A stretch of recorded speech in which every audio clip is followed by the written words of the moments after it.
ธกาลในอดีตในพระพุทธศาสนาก็เป็นเดือนที่พระภิกษุแสวงหาผ้าจีวรที่จริงการจับพรรษานั้นบ้านเขาก็ว่า3 เดือน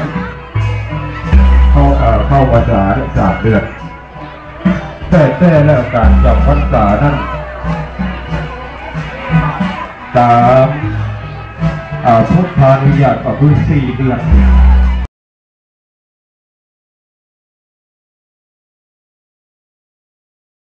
ถ้าโอ้ถึงพระพุทธศาสนาในอดีตในพระพุทธศาสนาก็เป็นเดือนที่พระภิกษุแสวงหาผ้าจีวรที่จริงการจับพรรษานั้นบ้านเขาก็ว่า3 เดือนเข้าภาษา3 เดือนแต่แล้วการจับพรรษานั้นตามพุทธานุญาตก็คือ4 เดือน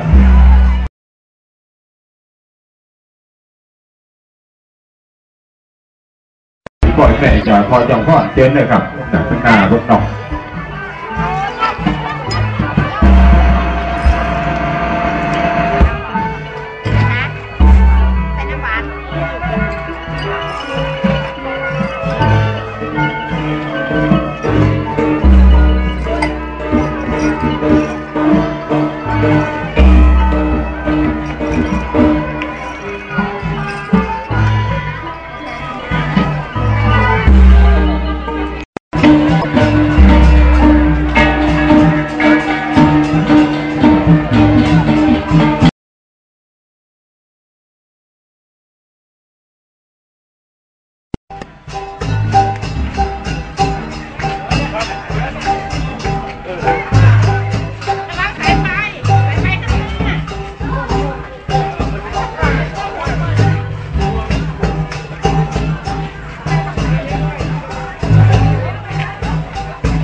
จากพระบุญพระรัตนพงศ์รองเจ้าบ่าววัดพระแก้ว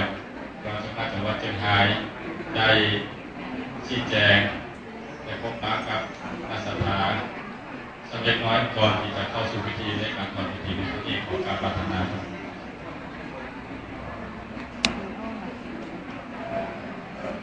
ขออยู่ใกล้ๆสถานขอเชิญพรครับขอถวายความเคารพพระมหาเถระในตำบลในกรมีทั้งหมดนี้อาจารย์พระครูศิลาลักษณ์เป็นต้นเป็นประธานท่านพระครูประถมเจ้าคณะตำบลสำหรับวันนี้นับว่าคณะคณะปากยิ้มกรได้บุญใหญ่เอาว่าบุญใหญ่วัดและทุกเจ้าภายในวัดปากยิ้มกรก็จะได้มีโอกาสทับอานิสงส์กฐินก่อนอื่นอาตมาได้ขอเจริญพรว่าทำไมต้องเอากฐินมาถวายที่วัดปากยิ้มกรข้อแรกแล้วก็บุคคลที่มาถวายมีส่วนเกี่ยวข้องอย่างไรกับวัดปากยิ้มกร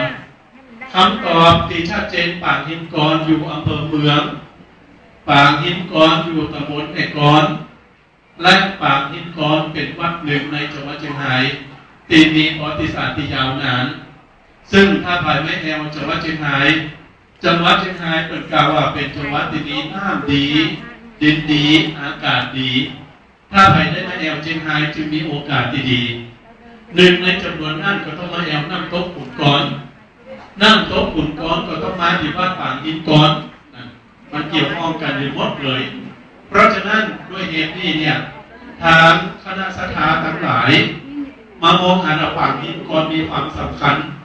ยากอย่างไรที่จะมีส่วนร่วมกับศรัทธาป่างหินก้อนความจริงคณะศรัทธาป่างหินก้อนใหญ่แล้วดีแล้วเก่งแล้วคนสร้างหรอกคือหมาติดจริงๆอย่างแต่ศรัทธาทั้งหลายน่าจะได้มีส่วนร่วมกับวัดป่างหินก้อนดังนั้นก็มานึกถึงว่าต้องจัดกันท่านวีรชัยนั่นป๊อกเนี่ยเกิดบวชเป็นสมณเณรอยู่ที่วัดพระแก้วบวชเป็น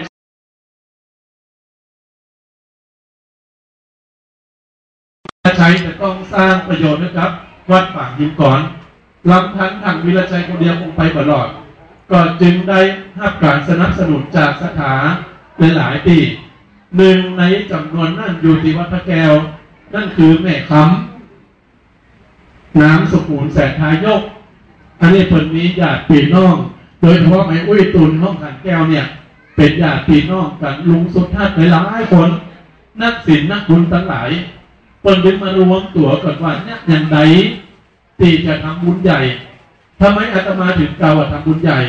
คำตอบเพราะการถวายกฐินเป็นการถวายสังฆทานบ่ได้จำเพาะเจาะจงว่าเป็นทุกเจ้าที่ไหนแต่ผู้วัดอย่างเดียวบอกว่าไผจะฮับในขณะที่การถวายกฐินเป็นมีองค์ประกอบอยู่4ข้อหนึ่งกำจัดเวลากำหนดเวลากฐินนี่กำหนดเวลานะตั้งแต่แฮม1 ค่ำเดือนเกียงไปจนถึง12เดือน10ขึ้น15 ค่ำเดือนที่จบ1 เดือนอันนี้กำหนดเวลาถ้าหลังจากนั้นบัจเจกฐินละคนต้องว่าพระป่าหรือใดๆก็แล้วแต่1กำหนดเวลา2กำหนดสถานที่ถวายกฐินต้องเป็นวัดนั่นต้องมีสีมากำหนดที่3กำหนดบุคคลต้องเป็นตุเจ้าเป็นเจ้าบ้านเป็นมัคคณายกเป็นกรรมการวัดห้าประใดกฐินต้องเป็นตุเจ้าและตุเจ้าต้องรู้ร่วมกัน5 ตนพอเนออันสุดท้ายการถวายกฐินจะต้องถวายเฉพาะผ้าไตรจีวรผ้าไตรจีวรมีทั้งหมดอยู่3 ผืนในคณะนี้แม่ปุ้ยตุนร่องขันเกลียวแล้วก็แม่โบคำแสนทยกพร้อมกับลูกหลานได้นำกฐินมาเรียบร้อยละจะเอามาถวายทีเนี้ยพอถวายเสร็จแล้วกล่าวคำถวายบ่ฮู้แล้วว่าเป็นของไผตัวเจ้า5 ตนอันนี้หลวงพ่อพระครูศรีลังการที่ปรึกษาเจ้าคณะตำบลท่านพระครูอุปถัมภ์เจ้าคณะตำบลและก็ทั้ง3 ตนรองตำบลแล้วในกับเจ้าอาวาสองค์สุดท้ายทั้งหมดนี่5 ตนบ่ฮู้ว่าเป็นของไผแต่พอถวายเขาจะถวายองค์ที่2เอาวางไว้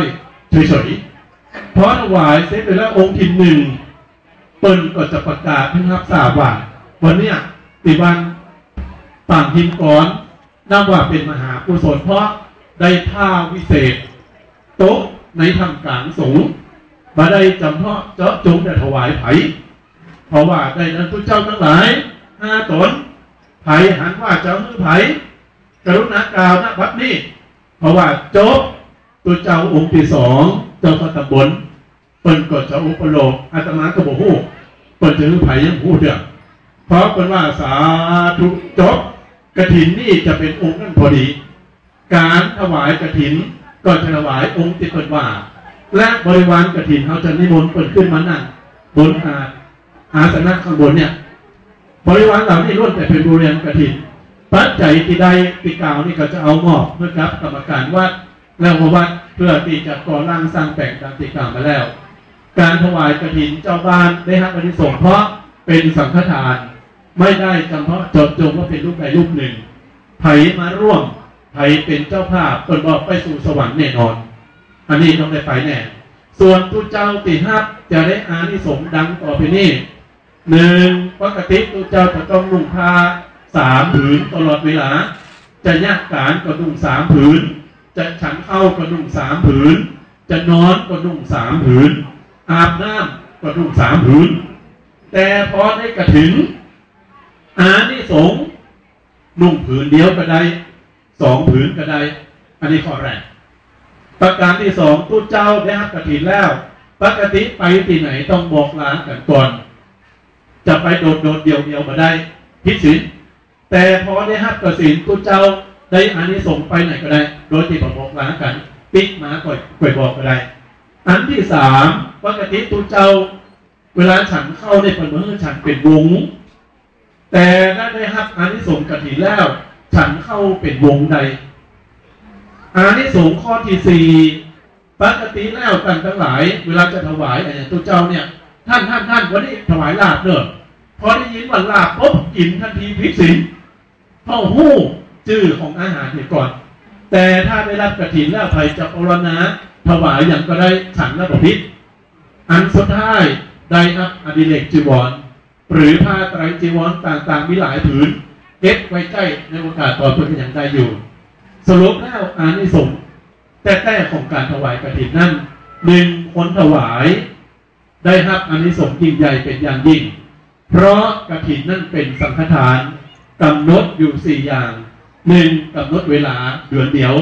2กำหนดสถานที่เป็นวัดที่มีสีมา3กำหนดบุคคลที่เป็นตัวเจ้าตั้งแต่5 รูปเป็นต้นไปและ4กำหนดของนั่นคือผ้าไตรจีวรตัวนั้นเอง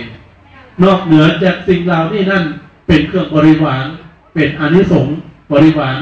ปัจจัยทั้งหมดได้ครับเนี่ยทางคณะกรรมการทางวัดก็ดีและก็แม่อุ้ยตุนก็ดีลูกหลานของเพิ่นทุกคนก็ตามก็จะได้มอบให้กับวัดเป็นของสงฆ์ย่ำเป็นของสงฆ์ไม่ได้เป็นของคนใดคนหนึ่งเพราะฉะนั้นจะต้องเอาไปใจให้ถูกต้องตามความเป็นสงฆ์ย่ำความเป็นสงฆ์เพราะฉะนั้นถ้าพลาดตัวเจ้า5 ตนมีท่านที่ปรึกษาเจ้าคณะตำบลเจ้าคณะตำบลจะต้องชี้ขาดใดสามารถตรวจสอบใดจตุปัจจัยทั้งหมดเนี่ยอันนี้คือแนวทางที่พระเจ้าเปิดได้วางแผนเอาไว้คือในโอกาสนี้ในนามของหลวงพ่อธรรมราชานุวัตรซึ่งท่านวีรชัยหรือท่านป๊อกเนี่ยไปเป็นสาธมิกที่หลวงพ่อวัดพระแก้วอาตมากับพระครูศรีเป็นพระครูส่วนก็เลยมาร่วมตัวพร้อมกันนั่นก็แม่แก้วก็แม่อุ้ยตุนก็แก้วก็ดีปลาบัวคำก็ดีไอ้ทัดก็ดีลูกหลายๆคนเนี่ยญาติพี่น้องเปิดตัวตีมาจากห้วยน้ำหักก็ดีมาจากในเมืองก็ดีมาจากบริษัทห้างล่างโรงแรมต่างๆก็ตามและสถาวัดพระแก้วทุกท่านก็ตามต่างก็เต็มอกเต็มใจที่มาร่วมทำบุญในข่าวครั้งนี้เอาละต่อจากนี้ไปเราจะประกอบพิธีกรรมละเอาหัวอานิสงส์คืออะไรจะถวายอย่างไรเข้าใจแล้วโอกาสต่อจากนี้ไปจะเชิญพิธีกรได้เชิญเปิดมาวังจุดธูปเทียนบูชาพระรัตนตรัยและหลังจากนั้นผู้อาจารย์ก็จะนำไหว้พระก่อนรับศีลก่อนเมื่อไหว้พระรับศีลเสร็จเรียบร้อยแล้วก็จะได้เริ่มถวายในโอกาสต่อไปโอกาสนี้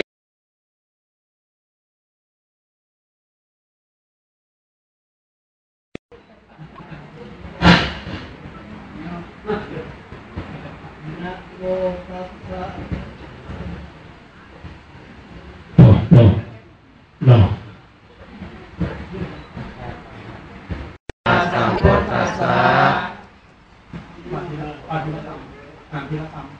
อิมังมะยังพันเตสัพพะนิวาลังกะทินะจีวะละทุสังสังคัสสะโอโนชายมะสาธุโนพันเตสังโฆอิมังสัพพะนิวาลังกะทินะทุสังปฏิคันหาตุปฏิฆะเหตวาจะอิมินาทุเสนา กะทินัง กะทินัง อัฏฐละตุ อัฏฐาลัตตุ อันหากัง อัมหากัง ทีฆะละตัง ทีฆรัตตัง หิตายะ อิตายะ สุขายะ สุขายะ นิพพา นิพพา นิพพาน ายะจะ นายะจา ข้าแต่พระสงฆ์ผู้เจริญ ข้าแต่พระสงฆ์ผู้เจริญ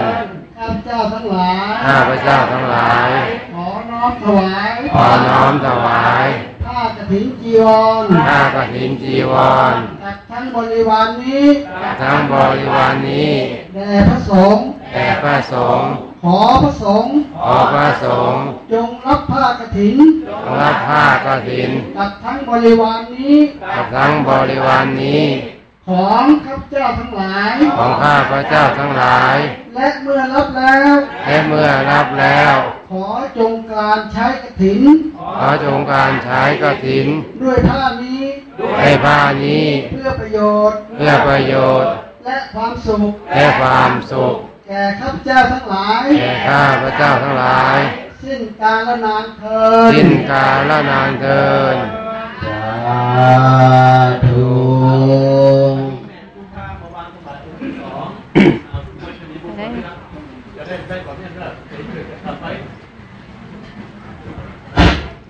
ญาติโยมสาธุชนทั้งหลาย